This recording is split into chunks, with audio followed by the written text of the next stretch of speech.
how this whole thing is set up is huge. So the quicker the players can turn their shoulders and set the racket, less is going to go wrong. And it's critical, especially for young kids, if they got to change things, that the preparation, because A kind of leads to B, B to C, and C to D. So if you prepare late, a lot of things are going to go wrong, and I'm going to explain kind of what goes wrong and what we want to try to do. Okay, right off the bat. And another thing that came up, a lot of people were asking about the grip. Let me explain. The grip orientates the racket face. What that means is how you hold the racket, or your students hold the racket, that orientates the racket face in a certain position. It might cause more spin, less spin.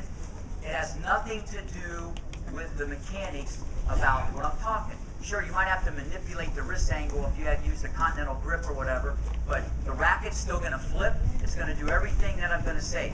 So the grip has absolutely nothing to do with the mechanics I'm going to show you. The follow-through has absolutely nothing to do with what I'm talking about. The follow-through is more of a teaching tool. You can have people follow through here, here. You can do Rafa. You can go this way, that way, other way. I don't know what way. You can do whatever you want. All right. But as a coach, as a teacher, you got to experiment. It's not one size fits all. You know, I can't sit here and say, you know, go here like Roddick did, or do this like the Dow, or come over the shoulder like Agassi. You got to figure that out, because the follow-through, what I would do is I use that as a teaching tool. And I figure out that day, on that shot, with that person, do I need to change the follow-through, or do I use it as a corrective technique to get them to hit more spin, less spin, whatever. And that's why it's hard to look at a photograph and say, look at that follow-through. You don't know how fast the ball came. You don't know where the guy was standing. You don't know where he was hitting it.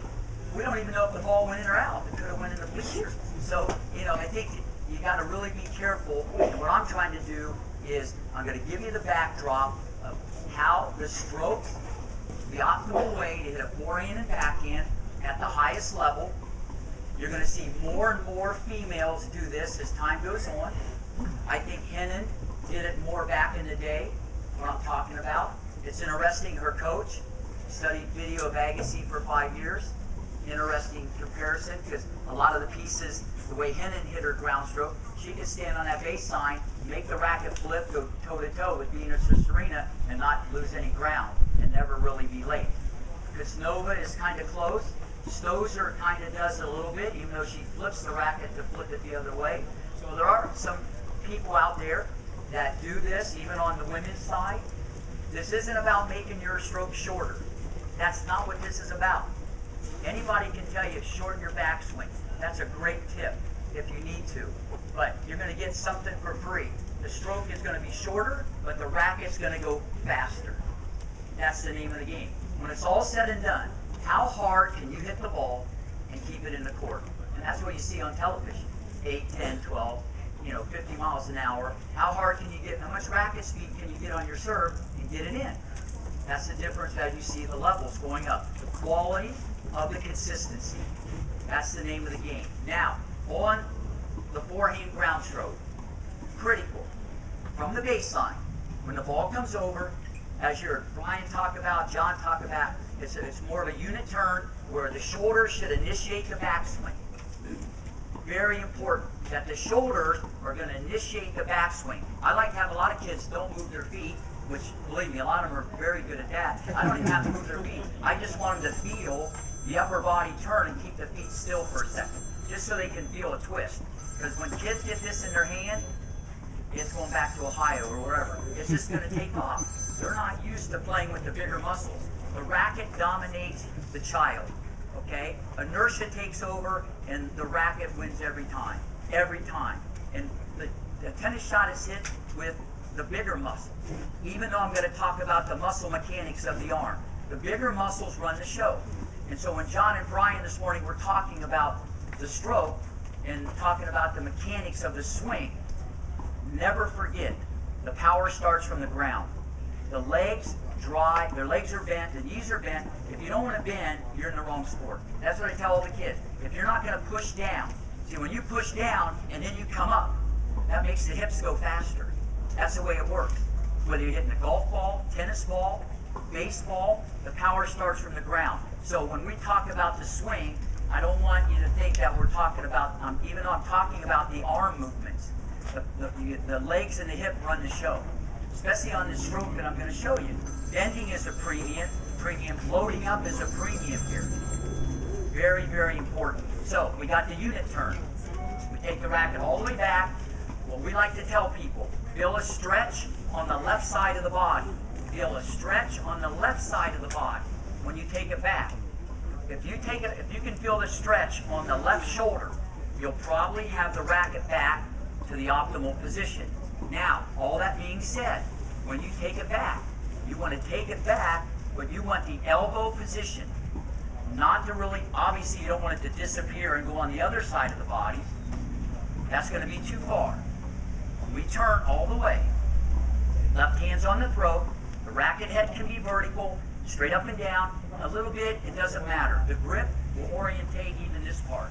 So everybody's going to have their own little idiosyncrasies or whatever. But as a rule of thumb, you do the unit turn, there's going to be space here.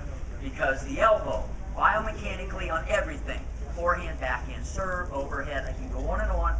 The elbow tells us everything about how this whole thing's going to come together. The elbow is the big ticket item in the hand tap. So, the unit turn, you're going to form the letter L, a 90-degree angle here. You might see little flares, some guys will be a little bit more like this, but in general, that's what I'm speaking about here, the parameters. You want space here.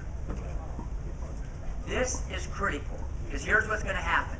Most of the players that you have, they're going to go, and I'm not saying it's wrong, they've been taught to turn sideways. The elbow is probably going to be too close to the body. They've been taught to make a loop, an arc, rainbow, banana, candy cane, Ferris wheel, whatever they've been taught to do. They're going to have the elbow close to the body. They're going to turn their shoulders. They're going to go like this. They're going to bend their knees, and they're going to swing low to high. And that looked pretty good. But that's not what we're talking about. When the elbow is too close, the way the joint angle is going to work is going to go this way. I've never seen anybody do what I'm going to explain next. If you're in, you're going this way. That's what we call the inside. This is the inside. When the racket goes this way, this is the inside. And if your elbow's too close, you're going to go that way. It's just the way it works. You're going to make the radius of your swing probably a little bigger, which is fine, no problem. Listen, if the ball's slow, we're all pretty good. That's what I figured out. It ain't getting slower as you get older. Yes. Technique is a premium. Preparation's a premium. If you can't move, golf. I tell everybody the same. If you don't want to move, golf. Right? So if you don't want to do these things, and the mechanics of the stroke, it's so much different. And preparation is at an all-time high. You look at Fed. Before the ball gets over there, he's back there like this. Before the ball hits the service sign, he could be eating a sandwich. He's like this, waiting for the ball, and it's not even to the service line. Now, what I'm talking about is the meat and potatoes from the backcourt. Running forward, obviously that's a different animal. You don't need to turn like I'm speaking. I'm just talking in general, baseline. So the unit turn, you want space here. You want to put a softball in there. Put a soccer ball. Now, depending on the height of the ball, sure, you might elevate it a little bit more, as Brian was saying. But when you do your unit turn, the hand pass stays the same. Left hand on the racket. Keep the left hand on the racket. If people ask me, what's the #1 mistake you've seen in 25 years? It's on the forehand, it's easy. It's easy. People don't turn enough. I mean, that'd be 1, 2, and 3. And it'd be tied for 4th also. It's like crazy. That's why you see more people, especially more on the female side, and you can know all the kids you teach. This always seems a lot more connected, okay, where there's a lot of crazy stuff that goes on this side. And one time they did a study of the top 30 backhands on the tour, okay, and every one of them had a better backhand than forehand. I think Capriati and Davenport were pretty close, but every single one of them, their backhand was better because biomechanically they were more locked in at a young age. Less can go wrong when you have 2 hands on the racket. So that's why I go back to this shoulder turn. All-time high. You want to feel it, but the kids don't want to do that. If you go to here, it won't work. I'm telling you, it's not going to work. You'll go here, and you're going to go to the inside. The next part of the stroke is the key. I do my unit turn, I got the space, 90-degree angle. The racket goes what we call to the outside. This is the outside. That's the inside. Outside, inside. Remember what the plan here is. We're going to make the stroke shorter, but we're also going to make it faster. We're going to make it shorter, but we're going to make it faster. When I had Roddy at 10 years old, he took the racket back like this. This is like, I don't know, 1980. He had his elbow real high and the racket was to the outside. And I said, I think your elbow's too high and you're too far to the outside, okay? I'm glad he didn't listen to me, all right? So anyway, he put the racket there, and so he was in the neighborhood, and as time went on, his stroke could be adapted to the speed of the game as he got into pro tennis and so on. And there's many people, even if they're the best junior in the world, you know, they got a helicopter going on here. They might even be playing pro tennis, but it's not world class. And we need to demonstrate or recognize there's a difference between great and good. There's a big difference. I mean, everybody has like a good forehand on the tour, but there's great. There's special. Special doesn't break down as much biomechanically under pressure. So you got the unit turn in this position. Now, when you do the backswing, and Brian said it great, you almost have to chop it up. If you want to teach someone, if you say, do the unit turn and shape it to the outside, and if you watch tennisplayer.net, you know, I talked about tapping the dog here, all right? Don't tap the giraffe or don't pet the dog because the wrist is in the wrong place. You're going to tap the dog, and I'll get into that in a minute.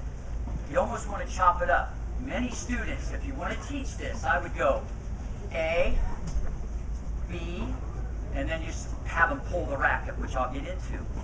If you try to do it all at once, one stop shopping, one bite, it's not going to happen. You're going to go like this, and when they shape it, they're going to go that way. It just doesn't feel natural. I've had kids go like this. A, B, B, pull. A, B, B, pull. A, they did two B's. They tapped the dog twice. They really liked the dog. They went A, B, B, pull. Because they didn't have time to go the other way. It's all physics. The racket head has to be above the wrist. The racket head's above the wrist. You watch any of these guys when they hit the forehand. You watch any of these guys when they hit the forehand. If they don't pull, if they don't do this at the right time when the head's above the wrist, it ain't going to work. If you pull it from this position, it's not going to flip. If it does, it's minimal. There's no flip. It's nothing going to happen this way. It has to be to the outside. And it's the sequencing of movements. Everything has to be in harmony.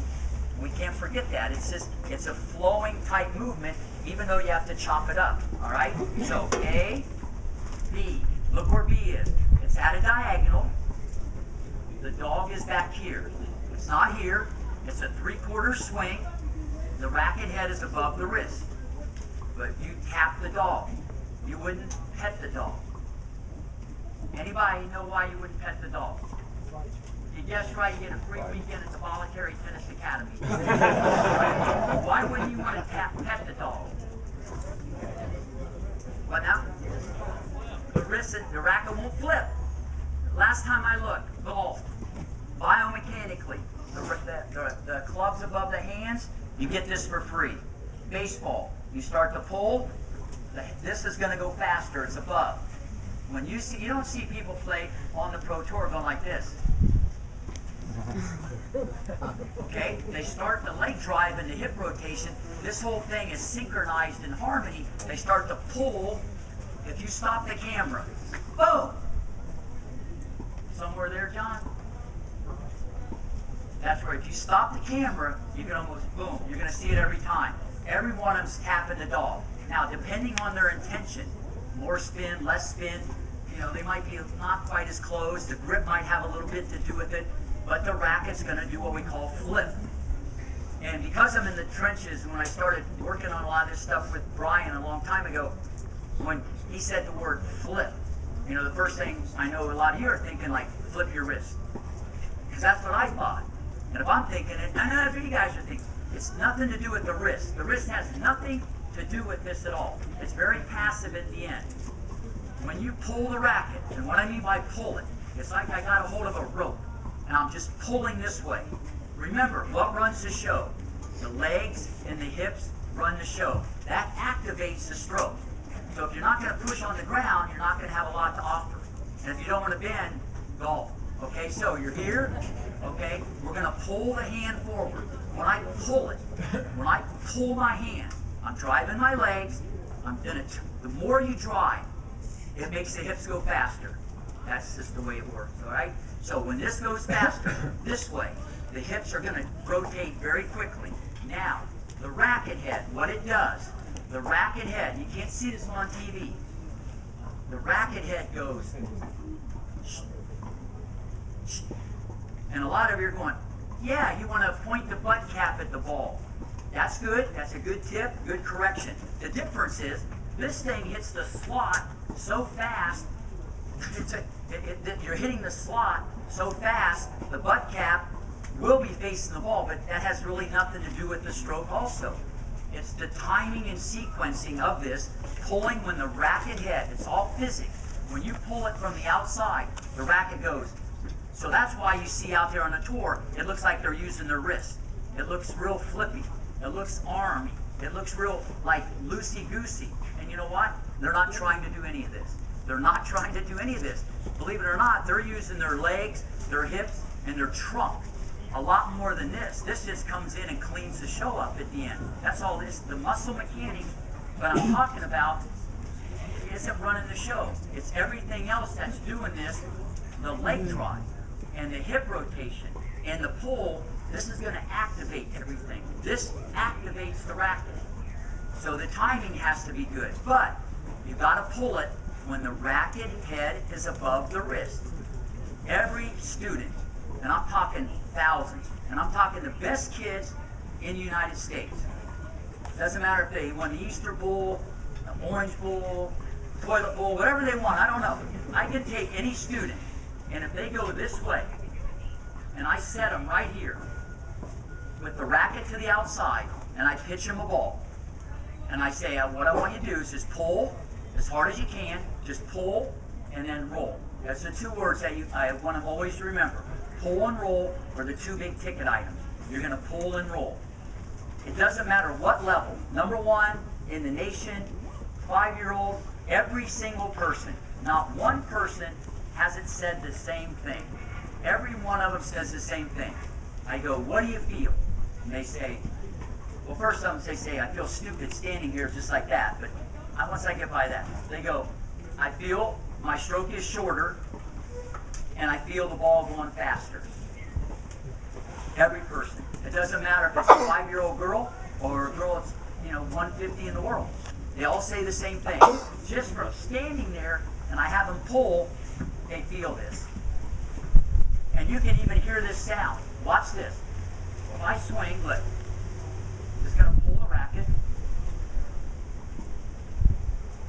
And I'm going to do this. I mean, the second one looks smoother. The last time I checked, it's not a beauty contest, all right? And you got to get out of this. You want to be smooth and flowing and all that. Don't get me wrong. Because when you relax, that's really the underlying factor, as someone mentioned today. If you're not relaxed, all right, none of this is going to work anyways. If you're not relaxed in the golf ball, you don't relax. You don't just relax in general, nothing's going to work. So you got to relax. I mean, that's the key to playing at a high level. How intense can you be, wanting to tear someone's head off and stay relaxed? I mean, that's the balance of any athlete. You're too tight or you're too relaxed, it's going to work against you. So, when the racket's to the outside, and you heard the difference in the sound. The head of the racket's going faster. So, through all Brian's research, this is what's really going on at the highest level, and the people that were kind of what I call in the neighborhood have been able to adapt. And I've seen people, their rotations on the ball are just 50% more. The racket speed off the charts. But more importantly, it changes their court position. Because remember what I said, at the end of the day, it's much easier to, when the balls come faster and quicker, you're playing on the hitting side of the body, okay, this way. You're playing this way, and just more things are going to go wrong. So when we're out there coaching and say, hey, we want you to hit the ball in front like Federer. I hear that all the time. Or don't put your elbow so close. Or you're always late. First off, your elbow is going to come in. If you're going to swing from this position, and you can do it. I mean, you can win Wimbledon. I'm not saying you couldn't. I mean, on the men's tour, you can't. There's no way. You can swing like this, but you're never going to hit the ball out here. There's no way. It's impossible. The elbow's got to come back in because you're swinging in a semicircle. These guys are playing on this side of the body because they have no choice. If they were in the neighborhood, they've adapted their stroke. The pros lead the teachers, and we learn from them. All right? No one out there told Federer to tap the dog. Okay, trust me. But this is what we've kind of put together, a methodology of how to do this. So in a nutshell, rewind it. There's a lot of stuff I want to get into today. Your unit turn is critical, and you got to get space. Kids don't even want to do that. They'd rather be in here, playing the guitar or whatever. I don't just want to be in here. You got to make them be here. Now you got to start. Now from here, if you can have them shape it, like Brian was saying, just get elbow extension, that's great. Because you wouldn't tap the dog like this. You're not going to tap the dog like that. You go, well, you might, but good dog. You're going to tap him like that. Your arm's going to extend. You want the elbow to extend.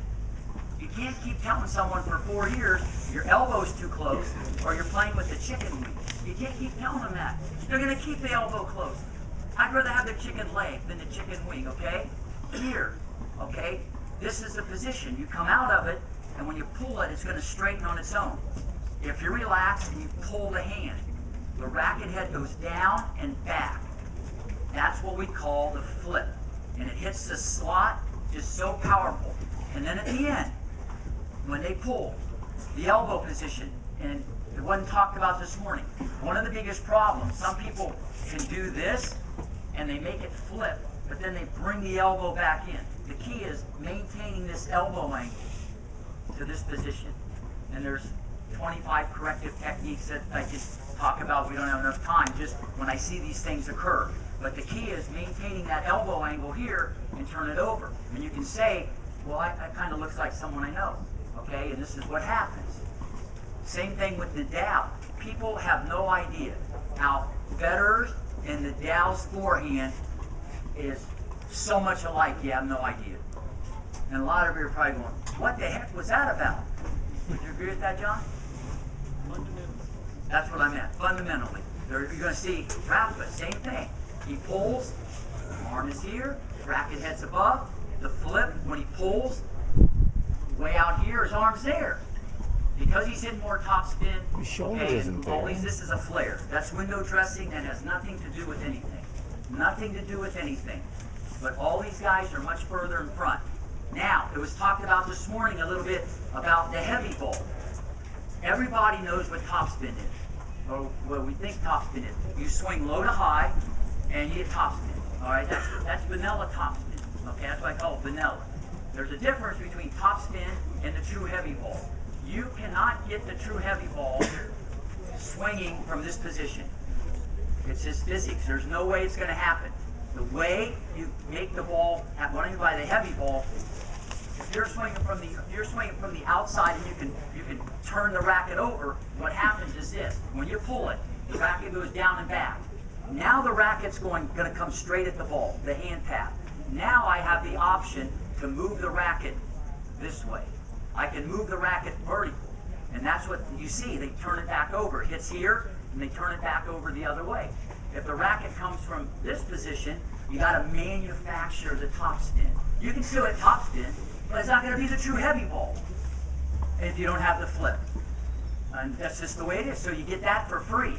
You're going to get more spin and more power with this stroke.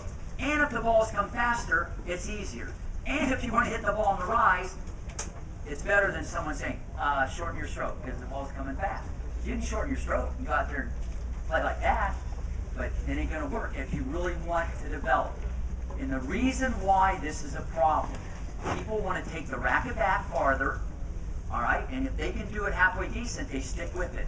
It's very hard to change muscle memory. It's been my experience, just teaching just all kinds of ages and levels and seeing it every which way.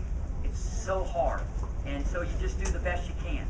And the reason why this is critical, I just feel, unless they change the rules of the game, it's going to get faster and faster. And stroke mechanics will be at an all-time high. And people should be willing to change. I mean, they change the mechanics all the time on the golf tour. I mean, they're changing their mechanics all the time. But I just think since you have, as a role model and a teacher and a coach, you have so much influence over who you got in front of you. Now, if it's a poor old lady, she might not want to do this probably. They might want to try. You got to make that call. That's your decision. I'm not telling you to do it. And there's people I teach that swing from here. They don't want to do it. They're not going to have the best possible forehand they could have had. I'm just saying, it's never going to be optimal. But it can still be very good. There's nothing the matter with that. Now, when you pull their hand, back to this. When you pull the hand, the racket flips. At the end, you want to think roll. And I've put this in some videos before. It's the same concept. It's like turning a doorknob. All right? So you're going to pull, and just turn the doorknob. Pull, roll. It's not this. It's not with the wrist. And Brian explained this so well. It's from in here that's going to happen. It's not the wrist. You see this stuff on TV. It looks like they're doing this. Believe me, they're way out here, and it's not with the hand. The hand path is critical, but it's not this stuff that occurs. It's all coming from in here. That's the stroke. So you want to think pull and roll, or you want to think pull, turn the doorknob. Or have you ever seen Karate Kid Part 1? Pull, wax on. Right. Some of you might be too. So pull, wax on, out here. I'm not going to get into over the shoulder, over the head, into the left pocket, around. There's the intention of where you're at on the court, the speed of the ball. There's so many mitigating factors that go into the follow-through. As a coach, you got to figure out, try this, do that, ba, ba, ba. It's so situational, it's not one size fits all. So, recap, forehand. Unit turn, keep the left hand on the racket, all the way back. This is key from a teacher's point of view. We found out less goes wrong. Less goes wrong. Make him keep it onto there. You're going to let go. As John said, on the forehand ground stroke, the left arm's going to stretch more than on the return of serve. You want to do this for a couple reasons. Number one, it's going to keep you into the shot longer. And number two, if this is synchronized right, this is more in harmony, you'll hit it more in front. Sideways more, okay, you're going to hit it more in front. The left arm, as people get excited, they bail out of this thing so quickly. Keeping that left hand across is huge. Don't do this. This isn't 1988 where you're going to put the hand like this. All right? Go here. This is where we're looking for it. Elbow up, elbow extension. And if you got to teach it in choppiness, do it. But you got to get them to feel this. And I guarantee if you hand feed people and you have them start like this and you tell them pull and roll, every one of them's going to say the same thing. I feel my racket head going faster and my stroke is shorter. Mail it in. Thousands have told me the same thing. Now you go the next progression, you got to feed them. Next progression, you hit with them. The next progression, practice set. Next progression, go to a match. See, you got to go down the yellow brick road to really find out where you're at in this, because it always breaks down under pressure. I see kids hit, 5,000 balls perfect with Brian, and they come and play a match and they do 5,000 the other way. But you know what? You get back on the horse, you keep going. Because at the end of the day, if you're a little better mechanically, it lasts a lifetime. Unfortunately, if you're bad, so does that. So that's a better way to hit the forehand. I'm not saying there's a wrong way or a right way, but this is the most optimal way, the most efficient way to hit a forehand ground stroke, to get more racket head speed with a shorter stroke. And by the way, best players on the ATP Tour do this. So I'm not telling you to do it because Ned does it, Joker does it, any of these guys do it. I'm just saying, by the way, they do it, and I think they all have some potential. With that being said, all right, now on the backhand ground stroke, I've been very fortunate to have a lot of people that have had a very good backhand. Some of them already had a great stroke before I started working with them. Capriati, Messina, Pierce, Sharapova. Serena's was pretty good. Venus is kind of was funky the way she did hers. Vince Stadia had a good backhand. A lot of people have a good backhand. But as I sit here today, 2013, and teach a two-handed backhand, I wouldn't teach it the way I did back then. And it's all predicated on the speed of the game. Okay? Once again, preparation is at an all-time high. How you prepare for the shot is huge. The problem with the two-handed backhand, is you can over-rotate in the preparation phase because it's more trunk-orientated, and you can get away with still having a good backhand. That's the problem. So you got a little more wiggle room. If someone has a great backhand and you think it's great and whatever, fine. I think if you definitely have a boy, they have to hit it the way I'm going to explain. I think if a girl's very rhythmic, they might not want to change the stroke. But here's what happens. As soon as the ball comes, after the split step, you're going to see the hand pat, the shoulders. Once again, take the racket back. The hand path is relatively low. A lot of you, I wouldn't recommend, getting your hands up high to make a loop. There's no benefit. Just because, listen, if you do something enough, you can perfect being crummy. But at the end of the day, you just perfected crummy, and it's still crummy. But crummy works sometimes. I'm just saying, there's no reason. Compactness, simplicity, shortness, it's at an all-time high. The game's much different than when a lot of these people I had even in the early 90s. It's a whole different animal out there. That's why you're seeing open stance backhand. If you don't believe in it, you're not watching enough television, because you got to hit off the left foot.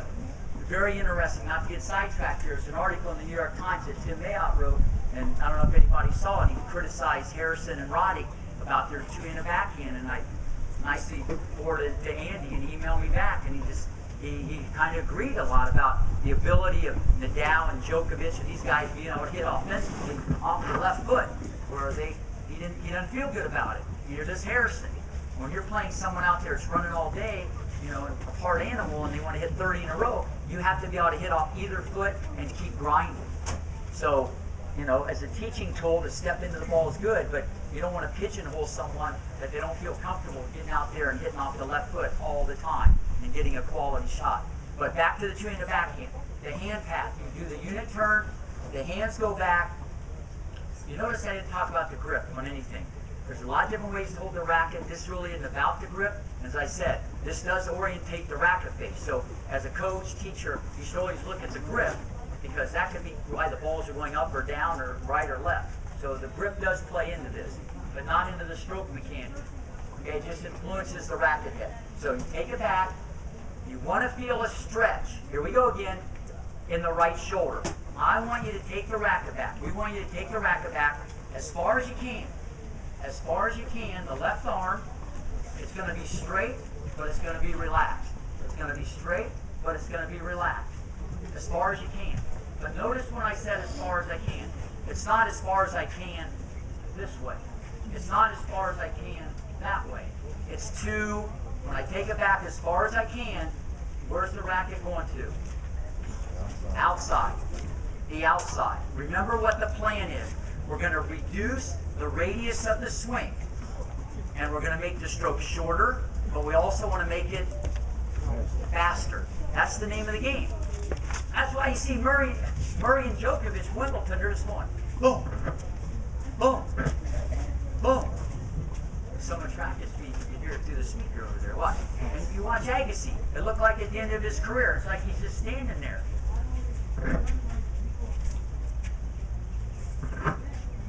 And you see someone else out there going, I mean, it works, but it can take a little longer. That's all I'm saying. And it's efficiency of motion. So, right arm, all the way back, straight. And this is key. Back, not here. If you're 80%, 70%, you're going to do what we call a bubble loop. Not that you can't do that, but that's not the stroke we're talking about. If you're going to do something like this, all right, and the elbow goes behind, then that's just kind of a lefty forehand. Nothing matter of that, you can do that type of backhand.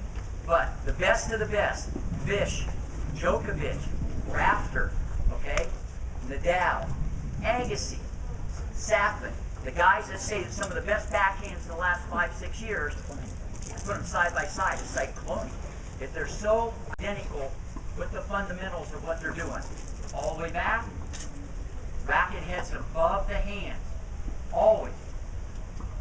Can't stress it enough. Can you do it like that? Like, you can do that. It's not optimal. There's even a couple people on the tour just put the racket down. All right? I'm talking the most efficient way to hit a ball. Racket heads above the wrist a little bit. How much you call. But just so it's a little bit. Doesn't have to be like anything like this, but just so it's a little bit, the racket's going to do what we want. Right arm straight. Left elbow. This is key. The left elbow has to have a little bend in it. The left elbow has to have a bend in it. The reason why there's going to be a bend, because when you pull the racket, here we go again. My setup, knees bent, right arm straight, racket head above the hands, little bend in the elbow, there's the space, it's to the outside. Look what happens when I let go of the racket. Look familiar? Almost like the forehand. Same position. So, if I do this, that's not what I'm talking about. You can do a stroke and you can go the other way, but that's not the backhand that is the most optimal. And these guys have just figured it out. They just figured it out because the speed of the game and the situation they're in, if they were in the neighborhood, they could do it.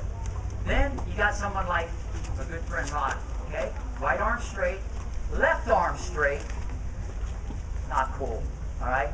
Whoever coached him as a kid did a bad job not figuring that one out. But anyway, the left arm is too straight. Even though he kept it on the hitting side, his racket head speed, ball rotation, John can measure this, not even anywhere close to the guys we're talking about. Very manufactured type of movement. He doesn't get anything for free. Right arm straight, left elbow bent, racket head above. Same concept. The leg drive and the hip is going to activate the pull. The pull. There's no more backswing. I'm done. It's over. The racket's there. I'm not going to go anymore. The elbow stays on the hitting side of the body, just like on the forehand. The elbow's not going to go behind. The elbow, you want a clean path by the trunk. It doesn't come around. Same thing here. You're going to pull the racket. Watch when I pull. The racket goes straighten. That's a pull. And then there's the push. And then I come across. You can picture Joker bit.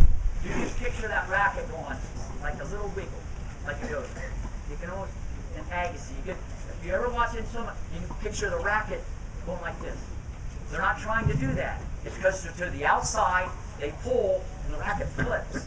The racket head goes down and back so fast, it flips, and it creates racket head speed with a shorter stroke. And then they straighten out the left arm, and then they come across at the end, like a lefty forehand. So, but the key, some of the nuances, some of the corrective techniques that you got to be careful of. People, they get it 70%, then they go like this. Stroke won't work. Remember, you got to pull it. It's this way. We don't want it going that way. It's already back. A little different on the forehand where you're still going to shape it to there. The backhand, all the way back. You're going to pull with the right hand. Pull with this. All right? The elbow stays up. Keep the elbow up, and the racket's just going to go, and then you straighten it out.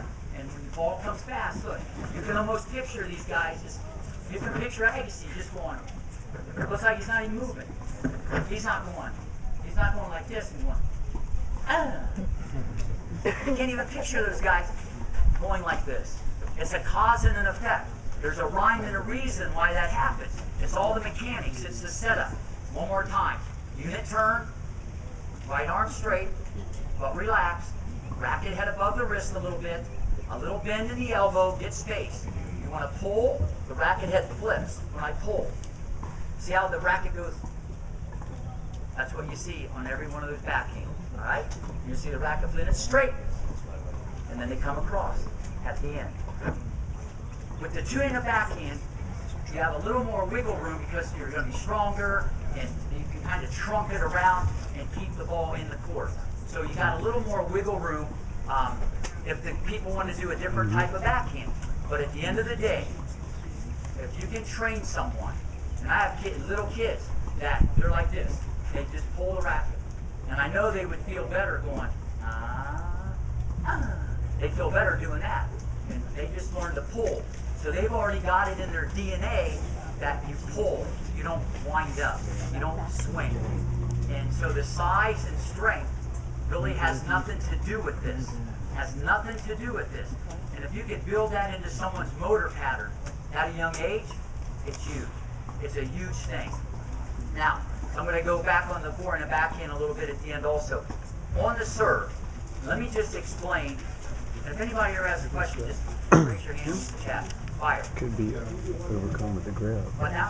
One hand. Yeah, this is it's different. I mean, I could explain. I'll do that at the end if you want me to talk about what really happens on a one-hander. But it's a whole different swing.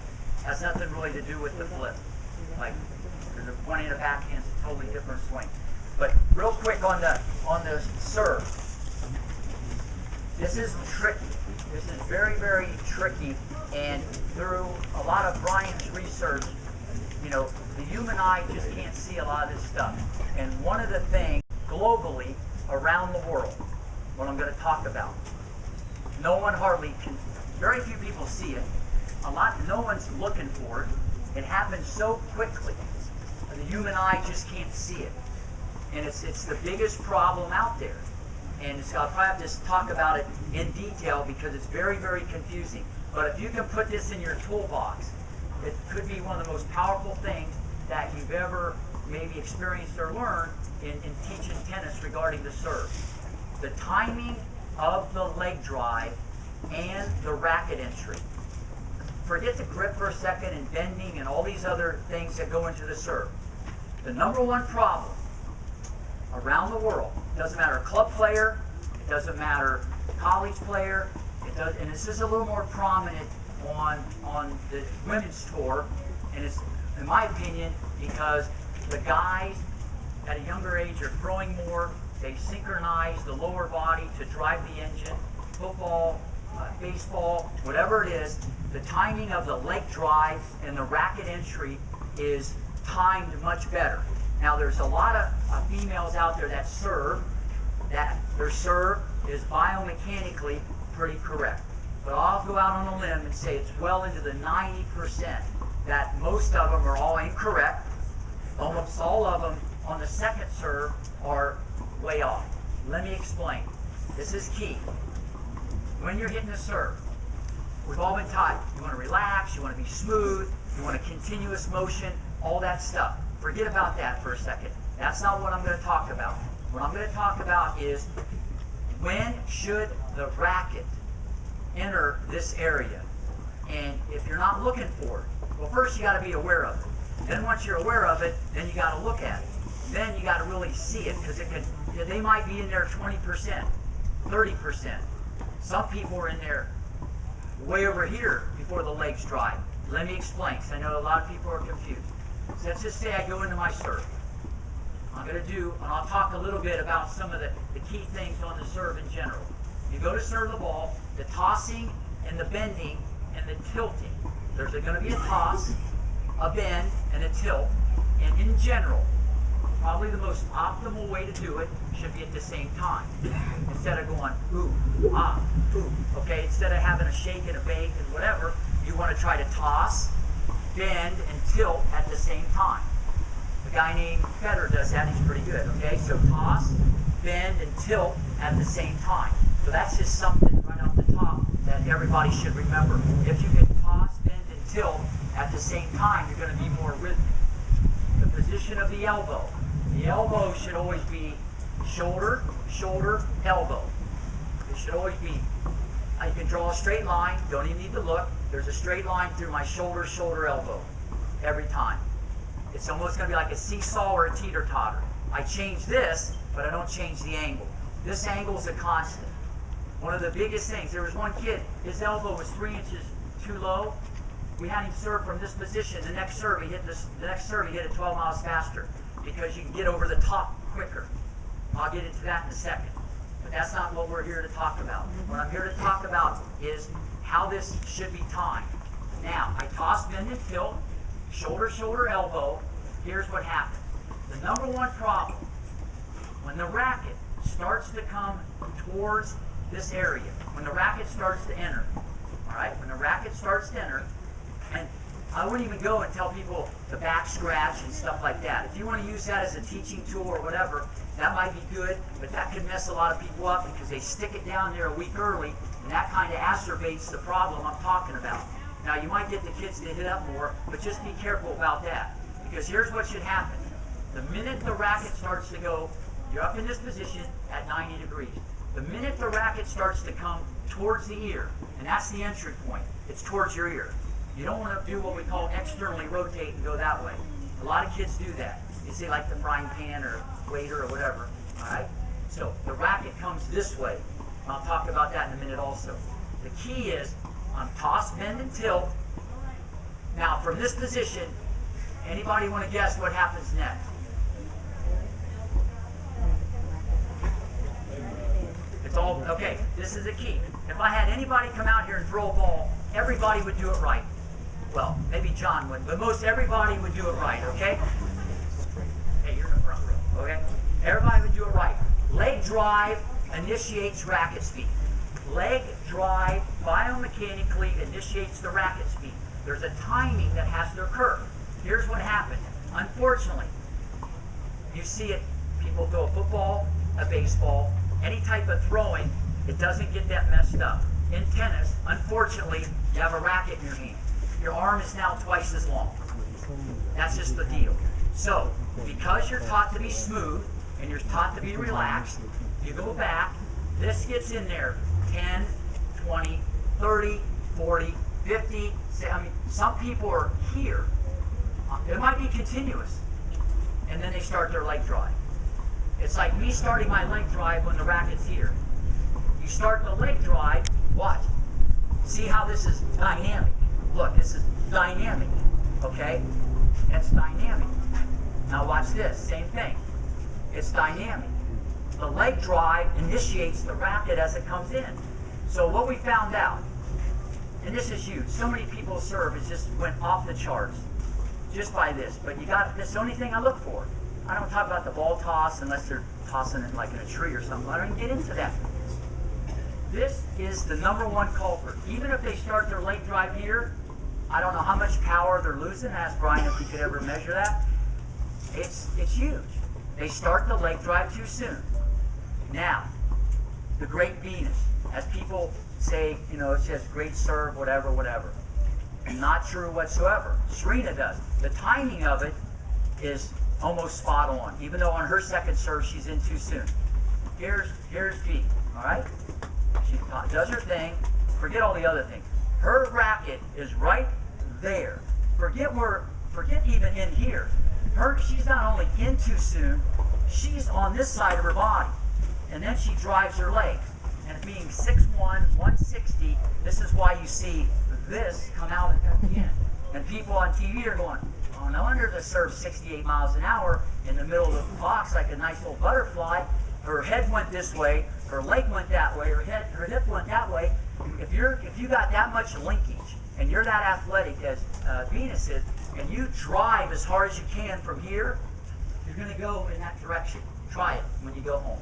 It's on insurance. Okay, so from this position, and what I'm saying is, she probably could have hit 140 on her first serve. I'm serious, because you can't, you know, you got a body like that. That's a gift. And her second serve could have been 105, 110. It says second serve's in the 60-mile-an-hour range. What's going on? Something's the matter. It's all timing. The timing is so discombobulated, it's out of control.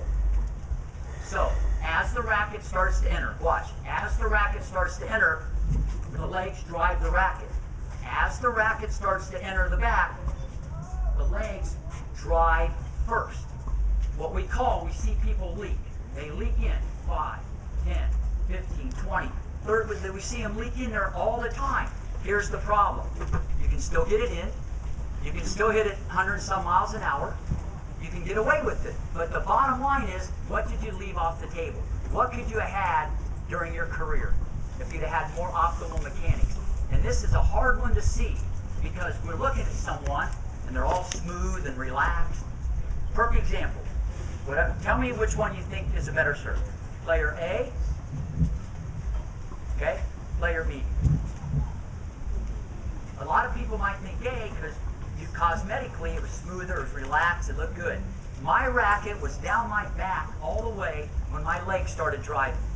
On the second one, I built in a hesitation.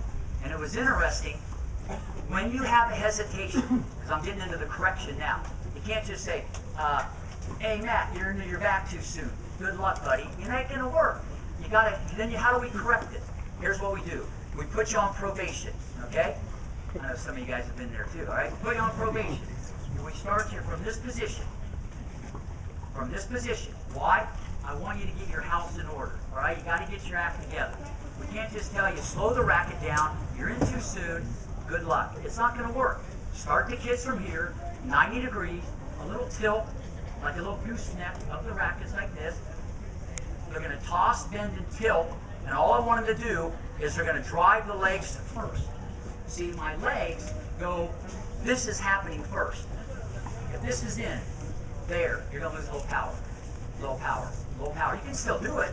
You're just driving too late. And I'm telling you, no one sees it. This is huge. This is a huge, huge thing. And through all Brian's research, I mean, the speeds that have increased, and just how much better biomechanically so many these players have become. It's amazing. I was at the USTA and there was 12 girls serving, and I was with all the coaches, and I just had, they were all firing, they're all 14 and under, and I asked the coach, I said, tell me who you think has the best. You don't want to do that, they're too little. There's kids that have 5, 6 years old that can leap with the edge, they can pronate, hit top spin.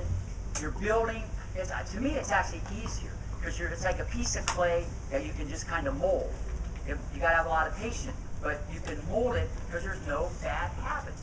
It's just repetition, repetition, repetition. But back to the grip.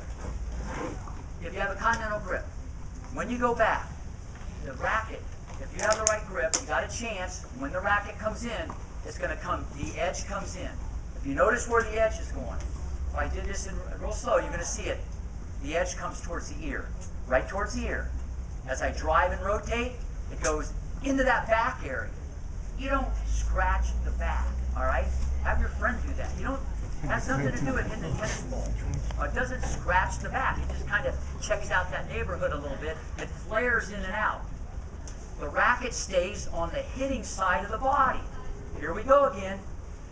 Hitting side of the body, hitting side of the body. One of the biggest culprits on the serve, because they have their feet far apart. They over-rotate this part, too much twist. The racket goes back here. Now they got to come all the way around. You're going to see every top player. And when you teach a lesson, stand in different places. Stand on the side. If I'm teaching someone and I'm on the side, you want to look for the racket going right down the middle of the head. That's where the racket goes. If you watch my racket, I already know where it's going to go when I swing the racket. If you're looking from the side, if you stop the camera, you're going to see it's right down the middle of the head. All right? If you're looking from the side and I'm serving, you're going to see my racket's not way over here. And you see that all the time. You know what? You can get a $1.05, $1.10. You can still get away with it, but it's not optimal. You're never going to see that at the highest levels. So it seems interesting that a lot of this is predicated on people want to make things bigger and longer because it's more effective, because the kids don't have strength or they don't have maybe the power to do things, so they overcook a lot of these swings, and we don't want that. So once again, the continental grip, when you have this grip, when you come in, it's going to be able to stay on the edge. If I had an Eastern grip, like maybe a lot of you teach like adults, whatever, and they say, well, I want to get a better serve. If they don't change the grip, it's not going to get better. It might become less crummier, but it ain't going to get better. There's no way. Your racket's going to go this way. The racket's going to go that way. And you're not going to get anything coming out this way. And you're going to pronate. That means your forearm's going to turn too quickly as you go forward. There's nothing left. If you've got the right grip, edge goes in, edge goes out, edge comes back in, boom. And then you can break it off at the end with the good pronation. So the grip is critical to learn to speed and spin. You'll never be able to kick the ball or really spin it if you don't have the right grip on the serve. And this is a huge thing, especially for some of you that people want to have their serves better. Now, if they just want to get more in, that's okay, but there's a ceiling if you're going to just use an Eastern grip. I can't stress that enough. Now, circle and back. How are we doing with time? Anybody have time? Thank you. Circle and back. Let me just go through this. on the forehand ground stroke. One more time. Ball comes over. Unit turn. Right away. Keep the left hand on the racket. Space. 90-degree angle. Forearms parallel to the ground. Don't look at my racket or anything, just so you're in the neighborhood. The key is this. Whether you're going to go to there or you're going to shape it. Because it's all about the hand path on this side. It's all about the hand path, where the hand is. And then when I pull the racket, when I pull it, the racket head has to be above the hand, or it's not going to work. I mean, you can hit it over, but it's not going to work. Remember, anything with a stick, a club, a racket, when the head is above the hand, when you start to swing. See, the problem is kids, where they don't like that feeling. They're going, wait a minute. That feels much better to do it like that. So they'll put it there too soon. Or you'll see the club player, she'll just go, she'll want to do it like that. This is safe. That's scary. Scary's good. Halloween's coming up. Remember that. So racket head above the wrist. When you pull it, the leg drive, the hip rotation, it initiates the racket speed. But when you do this, you got to keep the elbow in this position. And then you're going to turn it over. It's nothing about this. It's not flipping the wrist or anything like that. If you don't go to the outside, you're not doing the stroke like Brian and John were talking about. And all we're saying, this is the most optimal way to hit the forehand. This is where the game's going.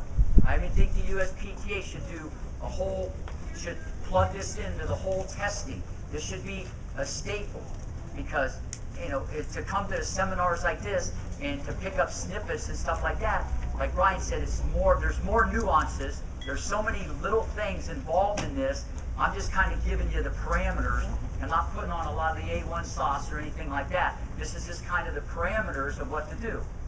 Now, some of you are going, yeah, I know all that, or I do that. I don't think so. It's not anything to do with shortening the stroke or keeping on the hitting side. It's more than that. This whole thing has to be synchronized, so you got shape, and you got to pull it. The number one problem is the kids all want to go like that. You might think it's right from there. It's not. This has nothing to do with what I'm talking about. If I pull it from there, that's wrong. You got to pull it when the racket's at this angle, not that angle. It's not going to flip. Remember the name of the game. Stroke is shorter, the racket head's going to go faster. And you can try it yourself. You have someone feed you the ball. Just go like this and have them feed you the ball. Just pull and roll. You can see how that's a lot different than me going like this. And they've done it out of necessity. And when the balls come faster and the balls come quicker and you want to hit on the rise, this is easier. So you're already waiting for Easter Sunday. You're already waiting for what's coming down the road. This is junior development. It's not junior final destination. I don't understand. Well, yeah, I'll get to that later. I'm going to change the grip when they're 12. And I'm going to do the stroke. It's so hard to change. Trust me. And I tell the kids that it's going to be hard to change. And I just said, this is the way I'd like you to do it. So the unit turn, you got the space, left hand on, you're going to go to the outside, you're going to let the leg drive and the hip activate this whole thing, you pull. Kids don't know what a pull feels like. They're used to a helicopter back here. They're used to doing this. They're not used to pulling. They're going to pull, and then at the end, the word is roll. Someone asked me today, Rick, how can I have the kids learn to hit more topspin? I said, listen, what I would do right off the bat, I tell them don't stroke it, don't hit it, don't smack it, don't crush it, don't kill it. Tell them to roll the ball over the net. You'd be amazed if you work with little kids. If they get the ball on the racket, they're thinking one thing, I got to hit the ball over the net. If they try to roll it over the net, they hit the ball totally different. Change the word in their head. It changes everything. I'm just telling you, because I know that a lot of these things to go around the bases a lot quicker to get kids just to experience of how to get things done a little quicker. Two-handed backhand. Ball comes over, your hands go straight back, racket heads above the hands to the outside. Right arm is straight, left elbow should be a bend. You're going to drive with the legs and hips. You pull. Once again, the racket flips. Okay? And you can picture Djokovic. You can picture the racket going. You can picture what I'm saying. You see that little wiggle. And that's the flip. It makes the racket go faster. You pull, the racket's going to flip, and then you straighten out like a lefty forehand, then you come across at the end. Very, very important. I can't stress enough the preparation here and the preparation here. As Brian said, those are the big ticket items if you want this thing to evolve. But the best way is to do this in progressions. If you chop it up, it's the best way to learn. Remember, I told you, the one girl went A, B, B. She went up to Hilton Head for like a week. She went out there and went A, B, B, boom. And she did like 10, and Stan Smith goes, I have no idea what you're doing, but it surely works. All right? Stan, yeah. She goes, yeah, I've changed my forehand, because she's 8 in the country in the 16. She swung from here. She's going like that. And then she ended up working with Brian for 2 weeks. Her forehand's like just amazing. The difference in her stroke. All we're saying is you're going to be the best you can be on the forehand or backhand. And if you don't relax, it don't matter. If you don't move your feet, it don't matter. If you're not a fighter, it doesn't matter. This is only stroke mechanics we're talking about. And everybody has to get into the toolbox and try to learn some of this stuff, because this is also what's going on at the highest level. The balls are too fast. Now, if you're just working with club players and stuff like that, you guys can figure all that one out. I'm just saying, if they want to hit the ball, the most optimal way, what's going out there, especially if you have kids, and they want to see how good they can be, this is a premium. The serve, the #1 culprit around the world. And this is the first time probably anybody's ever heard this stuff that I'm talking about, with the legs, the leg drive and the racket being way off. And it's way off. It's way off. Some of you can come out here and serve, and I can tell you right now, off 20%, 30%, 50%. Even if you hit it 105 in the corner. I'm just saying, you know, VW could have had 140, because you can't teach 6'1", 160. But 68 miles an hour on the second serve, it looks like a giant little butterfly going through the air. Something's the matter. Something's the matter. Just saying, the racket's all the way here, and her legs are still down. And the legs should have been coming up as this went in. That you got to watch for this and start the people from that position. I talked about the feet. Left foot net post, right foot parallel, heel to the arch. We like the kids a lot to stand like that. As they get better, you can tweak with their feet. But you got to watch how the kids stand. How they stand influences the rotation. It's been my experience on the first serve. There's not a lot of twist that goes on. There's not a lot of twist. It's more this way and linear. You're going to get a little bit of the twist for free. On the second serve, it's different. On the second serve, you can twist more, because when you go back, okay, your shoulders can go here, because your swing is going to be more from 7 to 2. So you can twist more on the second. But on the first serve, you know, forget Sampras and a lot of guys that used to serve. You're seeing all these guys today, the best servers, it's all this. It's all forward rotation. It's all here. It's all forward rotation. They're not serving like this. There's very little twist on the first serve. It's all back and forth. It's a linear cartwheel, back and forth. And that's what we like to do, is put the kids in that, so whatever they get, they're building in a real good base package of mechanics that is going to make them very, very explosive. I can't stress it enough. All right, on the home stretch here, any questions, just start firing away and we'll answer. Plus, I'll be around a little bit afterwards, so I'll be more than happy to talk to anybody, because I know there's a lot of confusing stuff. With little kids, I put my hand up, it looks like 10 times. transitioning from that pancake to it would be more